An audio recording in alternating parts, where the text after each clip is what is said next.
Hello students, मैं doctor Kumari Neetu Singh, assistant professor guest faculty, Jayprakash Mahila college Chhapra. आज मैं आप लोगों के साथ जो टॉपिक डिस्कस करने वाली हूँ वो है long term memory. Long term memory को हम हिंदी में दीर्घकालीन स्मृति कहते हैं और दीर्घकालीन स्मृति से तात्पर्य वैसे स्मृति संचयन से होता है जिसमें सूचनाएं जो होती हैं वो काफ़ी लंबे अवधि के लिए व्यक्ति अपने अंदर संचित रख पाता है। इस लंबे अवधि की न्यूनतम समय सीमा जो होती है वो 20 से 30 सेकंड से अधिक तथा अधिकतम सीमा कुछ भी निश्चित नहीं होती है। संभव है कि व्यक्ति किसी सूचना को पूरे जीवन काल तक भी एलटीएम में संचित कर रख सकता है। दीर्घकालीन स्मृति की संचयन क्षमता काफ़ी बड़ी होती है और कुछ मनोवैज्ञानिकों ने तो उसकी इस क्षमता को असीमित कहा है।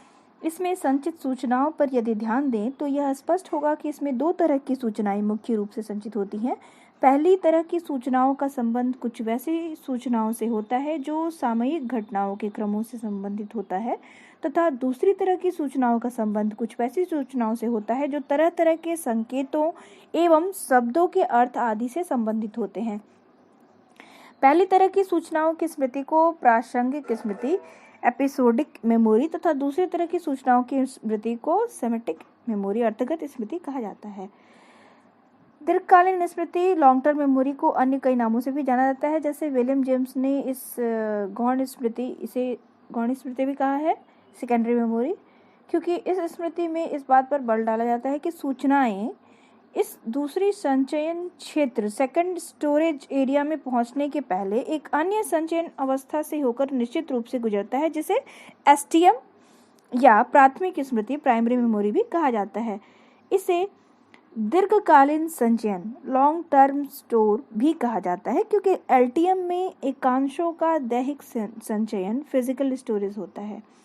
एलटीएम में सूचनाएं केंद्रीय तंत्रिका तंत्र में कुछ परिवर्तन लाती हैं और यही कारण है कि व्यक्ति उन्हें लंबे समय तक याद कर पाता है।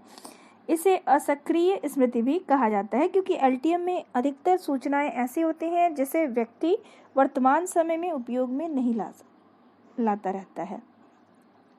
एलटीएम के क्षेत्र में मनोवैज्ञानिकों द्वारा किए गए अध्ययनों से इसकी कुछ विशेषताओं का पता चलता है, जो हैं: पहला, एलटीएम में संचित सूचनाएं सापेक्ष रूप से स्थायी होती हैं। इसका मतलब यह हुआ कि अनिश्चित रूप से लंबे समय के बाद एलटीएम में सूचनाओं का प्रत्यावाहन या पहचान व्यक्ति कर लेता है। दूसरा है, एलटीएम में संचित सूचनाएं मौलिक उद्दीपक से प्राप्त सूचनाओं का कॉपी नहीं होता, बल्कि इसमें संचित सूचनाओं का कूट संकेतीकरण कोडिंग संकेत के रूप में या अर्थ के ख्याल से व्यक्ति करता है। फलतः एलटीएम में संचित सूचनाएं मौलिक उद्दीपक से प्राप्त सूचनाओं से थोड़ा भिन्न होती हैं। इसकी पुष्टि बार्टलेट 1932 के अध्ययन में होता है, जिसने अपने अध्ययन के आधार पर यह बतलाया है कि स्मृति का स्वरूप रचनात्मक कंस्ट्रक्टिव होता है। तीसरा, एलटीएम में अर्थपूर्ण सामग्री तथा महत्वपूर्ण सामग्रियों से संबंधित सूचनाओं को अधिक लंबे समय तक संचित करके रखा जाता है। इस तथ्य की संपुष्टि वोअर तथा लाइट एवं एलिस 1981 ने अपने अध्ययन के आधार पर किया है। चौथा पॉइंट है, एलटीएम की एक विशेषता यह बतलाई गई है कि इसमें संचित वैसी सूचनाएं क्रम सक्रिय होती हैं जो किसी घटना या कार्य पूरा होने के बाद प्राप्त होती हैं, परंतु वैसी सूचनाएं जो किसी घटना या कार्य के अधूरा ही रह जाने के फलस्वरूप होती हैं वे अधिक सक्रिय होती हैं। शायद यही कारण है कि एलटीएम से पहले इस तरह की सूचनाओं का प्रत्यावाहन दूसरी तरह की सूचनाओं को प्रत्यावाहन की अपेक्षा कम होता है।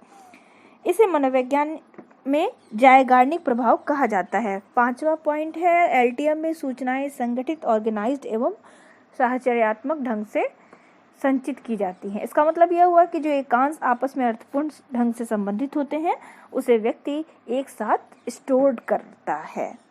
चौथा पॉइंट है, एलटीएम की परिशुद्धता, खासकर दृष्टि सामग्रियों की परिशुद्धता अधिक होती है। इस तथ्य की संपुष्टि सेपार्ड 1967 के अध्ययन में होता है। उन्होंने 540 अंग्रेजी शब्दों को लोगों के सामने बोलकर उपस्थित किया और उनके प्रत्यभिज्ञान स्मृति की जांच करने पर यह पता चला कि करीब औसतन 88% शब्दों की सही पहचान वे कर सकें। प्रयोज्यों के एक दूसरे समूह को 612 अंग्रेजी के लघु वाक्यों को दिखलाया गया और इनकी प्रतिभिज्ञान स्मृति की जांच करने पर पता चला कि औसतन 89% शब्दों को प्रयोजों ने सही पहचान कर लिया। अध्ययन से यह स्पष्ट होता है कि एलटीएम में दृष्टि सामग्रियों की परिशुद्धता अधिक होती है। एलटीएम के क्षेत्र में किए गए अध्ययनों से यह पता चलता है कि एलटीएम के कुछ पहलू हैं जो मनोवैज्ञानिकों द्वारा उन पे अधिक ध्यान दिया गया है। उनमें से पहला है एलटीएम का प्रकार, जो है प्रासंगिक एवं अर्थगत स्मृति, episodic memory and synaptic memory. LTM से पुनः प्राप्ति होती है, रिट्राइवल फ्रॉम एलटीएम, अर्थगत स्मृति के सिद्धांत। चौथा है अभिप्रेरण संवेग। पांचवा है एलटीएम एवं एसटीएम का तुलनात्मक अध्ययन। छठा है एलटीएम में विस्मरण, फॉरगेटिंग इन एलटीएम। इन सभी बिंदुओं पर प्रकाश हम डालेंगे अलग अलग अनुच्छेद में। यहाँ दीर्घकालीन स्मृति के प्रकार जो होते हैं वो प्रासंगिक स्मृति तथा अर्थगत स्मृति होते हैं। Long term memory, episodic memory and synaptic memory. दीर्घकालीन स्मृति को टूलविंग 1972 ने 2 भागों में बांटा है, प्रासंगिक मेमोरी तथा अर्थगत स्मृति। इन्हें एक साथ मिलाकर घोषणात्मक स्मृति भी कहा जाता है।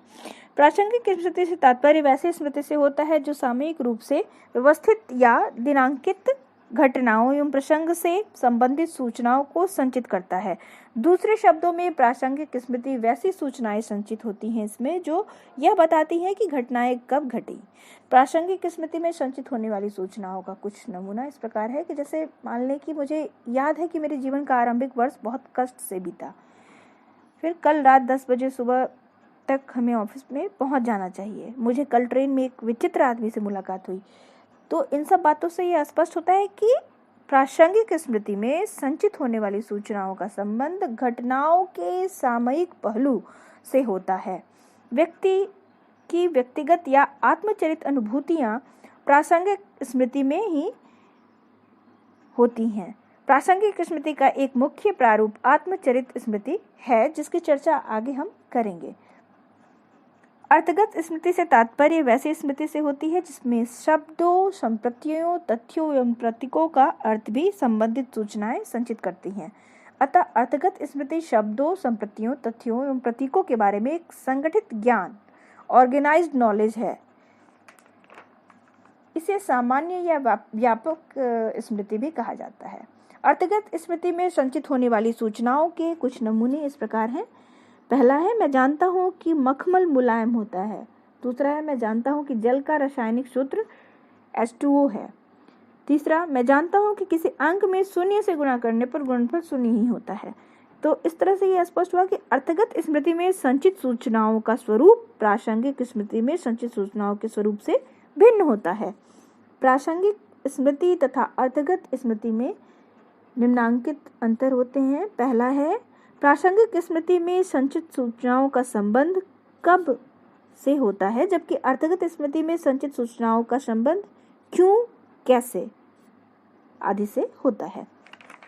दूसरा पॉइंट है कि प्रासंगिक स्मृति से विस्मरण अर्थगत स्मृति से विस्मरण की अपेक्षा तेजी से होता है। तीसरा है प्रासंगिक स्मृति से सूचनाओं की पुनः प्राप्ति तभी ही संभव हो पाती है जब व्यक्ति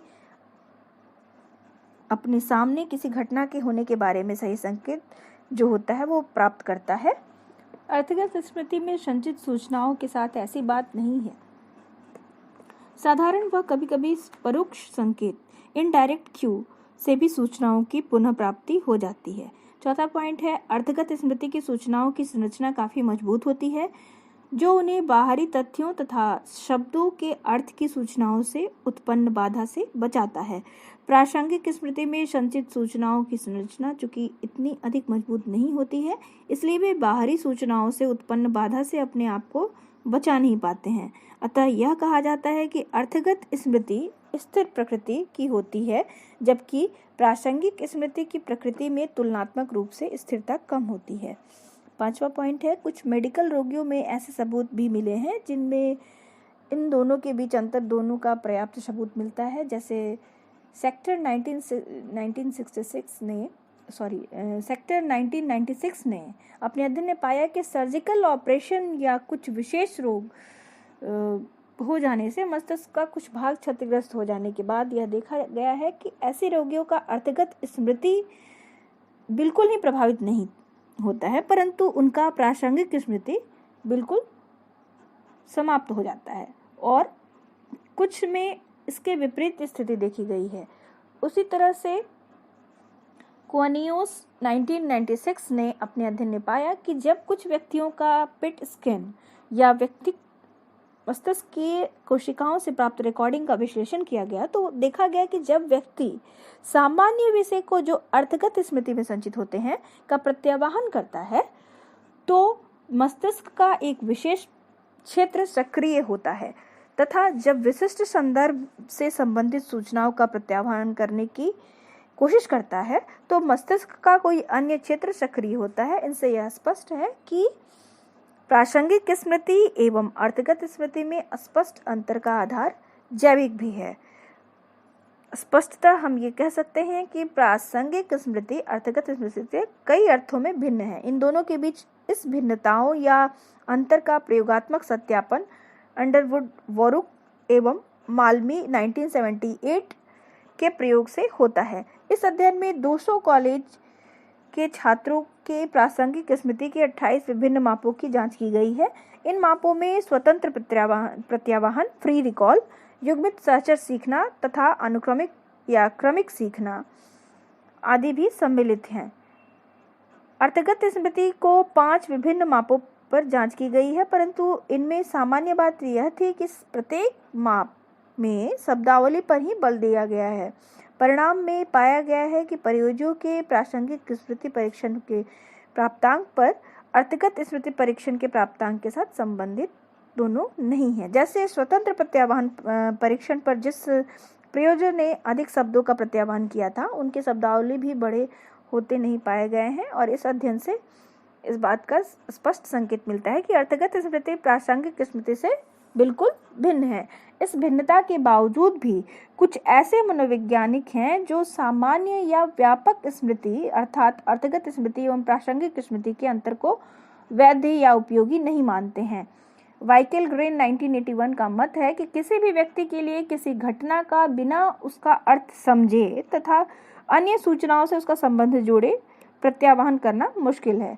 कहने का मतलब यह है कि जैसे जिसे प्रासंगिक स्मृति तथा अर्थगत स्मृति या सामान्य स्मृति कहा जाता है वो 2 चीज नहीं है बल्कि एक ही चीज है।